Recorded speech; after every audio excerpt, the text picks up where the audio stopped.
Hey guys, welcome back to the channel. This is DawnDoesLife, and today I wanted to show you a couple things I use to make my diamond painting process a little more enjoyable.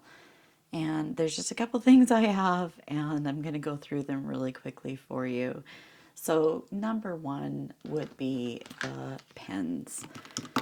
I don't have a lot of pens, but what I do not want to use are these little pink pens that come in the kit that you get. And some of them are purple, some of them are black. It doesn't really matter.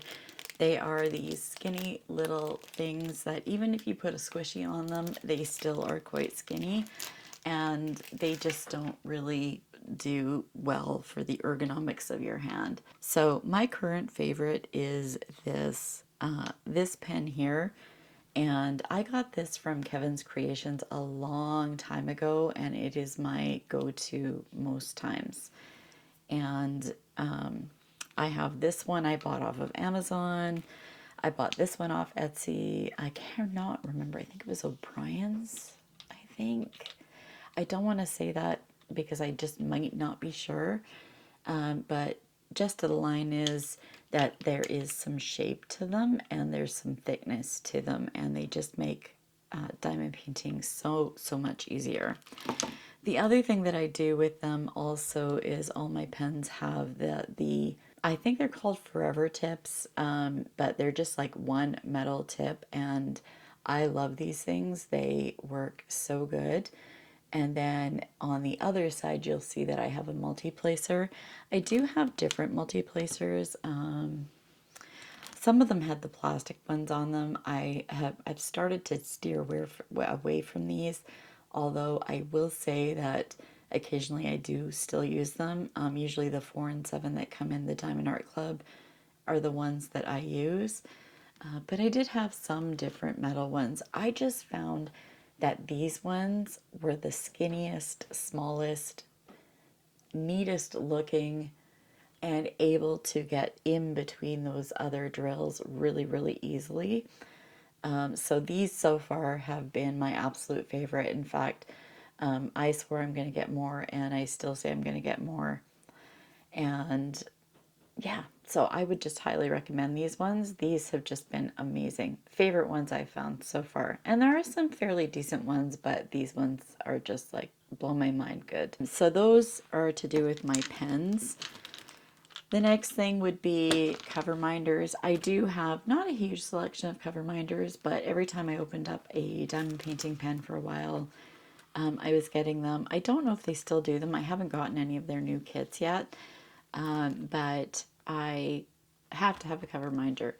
And the whole reason behind a cover minder is that you put your one magnet on the back of your canvas, and then wherever it is, it's just holding that down.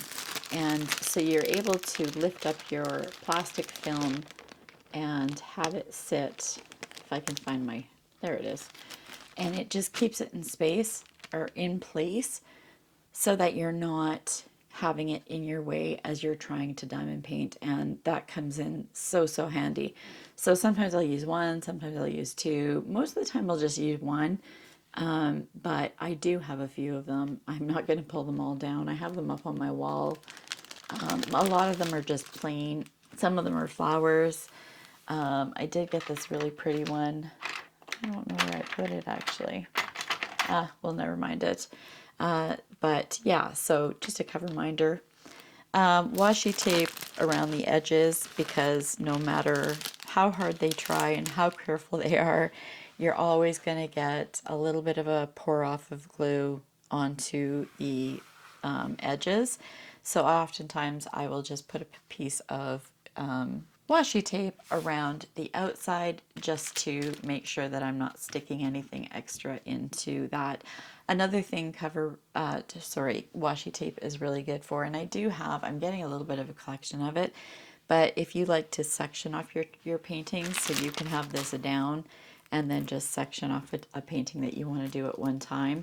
I've seen a lot of people do that, and that is a great option also. And then the other thing I use is, let's see if I have any in my drawer here, just release paper.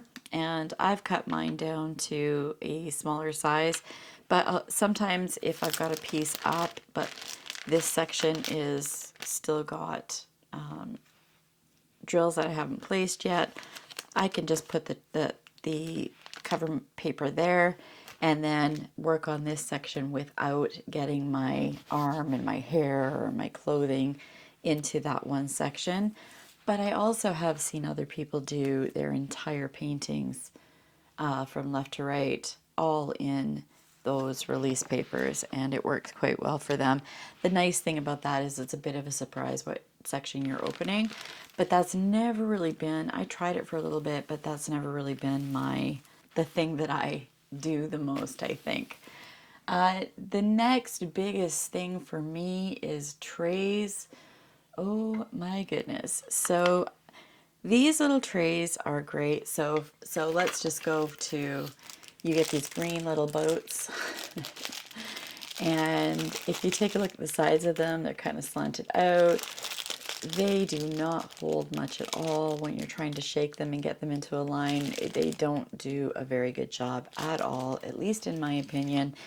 So I was really happy when I went up to the little bit bigger. They're a tiny bit taller, a little bit more floor space, and you could get a little bit. And I often find myself going back to these if I have just a few drills to place in a section. I will use these smaller ones. But then I've graduated up to Sleepy Puppy 3D. I got this tray from them. I love it. It's a 3D tray. The sides on it are super high. Well, they're high, and I'm able to shake my drills around pretty easily in this one. But my all-time favorite, I keep going back to it, is a company that I have not seen them for a while. I think they've gone out of business. But these were, oh, what were they? Spell Queen, I believe. And I ended up with four of these trays, and I don't know what it is, but just I think the space itself is just great for me to be able to move around a lot of diamonds all at once. So I kind of go back and forth between those, but there are so many on Etsy. There are so many different trays. I believe some of the ones from Diamond Art Club now have a tray on top of them to protect them.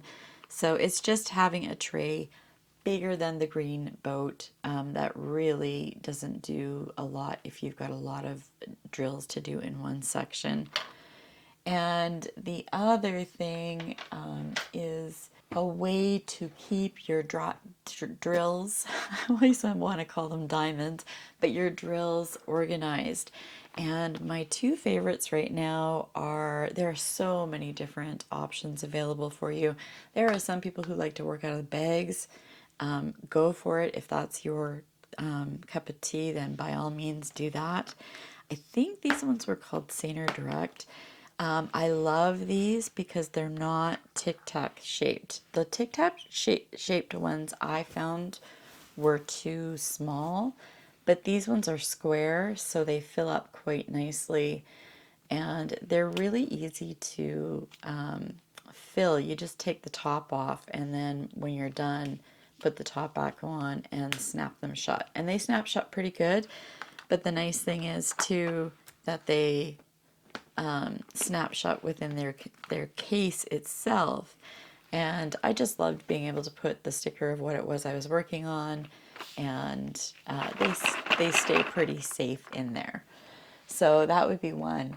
But my most favorite, my number one favorite, is the Elizabeth Ward system or the knockoff system, whichever. They're fairly the same.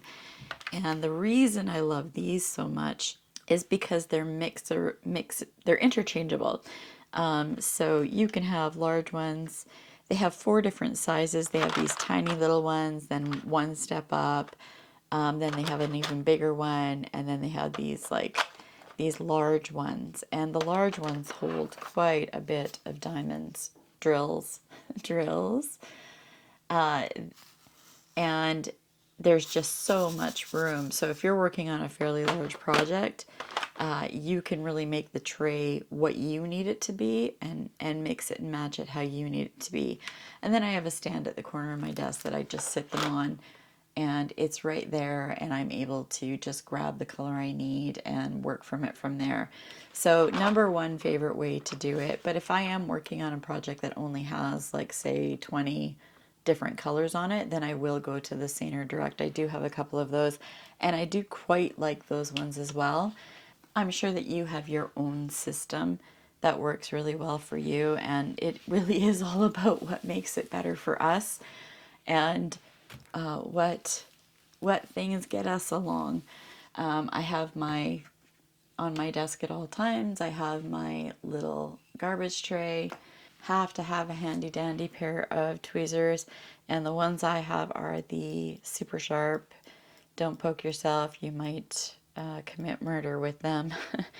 And I have a pair of those at all times on my desk. I have all my lights, and I do have a dedicated space for doing diamond painting, which really does make a difference so far as being able to not worry about putting them, like carrying it, or sorry, picking it up and putting it away each single time that I'm doing it. I just have it here and I'm ready to go whenever I'm ready to go.